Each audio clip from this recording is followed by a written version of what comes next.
25 watts lang to. So yan yung una kong setup. Then ibabato niya dito. Solar panel natin is 18 volts yan actually kapag tinest mo sa tester. I-convert niya sa fixed rate ng 12 volts. So kagandaan itong meron tayong watt meter, so nakikita natin yung nangyayari. Na 3 ampere yung na harvest ng solar natin, then 13 volts naman yung sa voltage ng battery natin. So hello mga ka-electrical, no? Mga pala si Ray. Ang channel natin is Ray Electrical.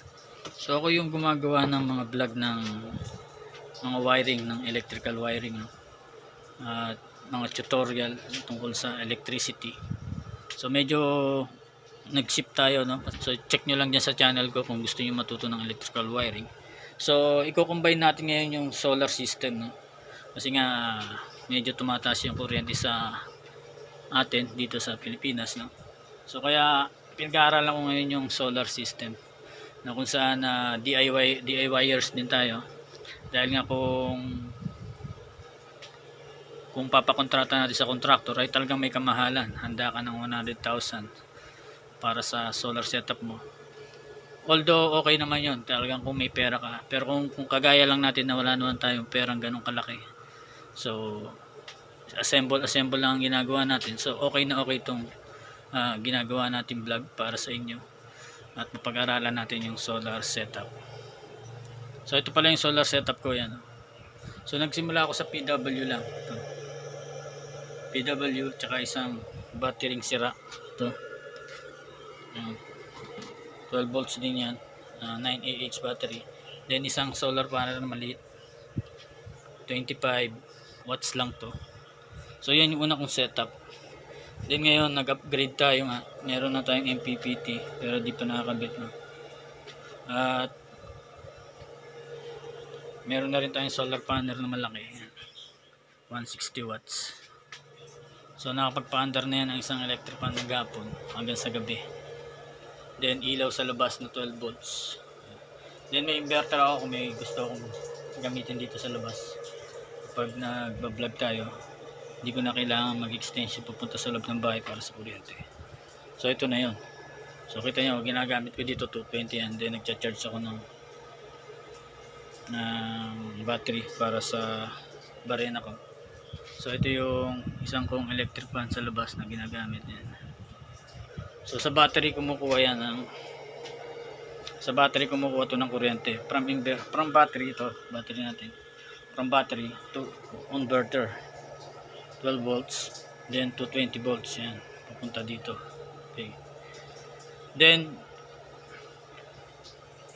kasabay niya, no, nagcha-charge yung solar panel natin na yun. Nag-harness siya ng kuryente galing sa araw papunta dito sa solar charge controller natin. Then ito na yung wire ng solar charge controller natin. Then ibabato niya dito. Ito yung output nito. So yung solar panel natin is 18 volts yan actually kapag tinest mo sa tester. 18 volts. Then i-convert niya sa fixed rate ng 12 volts. 12 volts hanggang 14 volts. No. Depende sa harness ng solar niya, kung matindi ang sikat ng araw, kulimlim, no? Kulimlim man o matingkad ang araw, so fix siya na 12 volts. Pag matingkad yung araw, maabot siya ng hanggang 14 volts. Nakita niyo yan. So fix lang ng 12 volts, no? 12 volts. Then kaya nagiging 13 volts dahil nga nasa battery, no? So pinupul siya ng kuryente na 12 volts. Then yung battery siyempre bumabalik, medyo bumabalik niya. Tumataas tuloy yung voltage. So magandaan itong meron tayong watt meter, so nakikita natin yung nangyayari, no? So 3 ampere yung na harvest ng solar natin, then 13 volts naman yung sa voltage ng battery natin. So paiba-iba yan, di pa stable yan dahil nga nagcha-charge pa siya. Then meron din tayong battery meter, yan. So sabi ko nga, kahit wala pa naman yung dalawang adds on na yan, ang mahalaga meron kang solar panel, no? Solar panel, meron kang SCC at saka battery.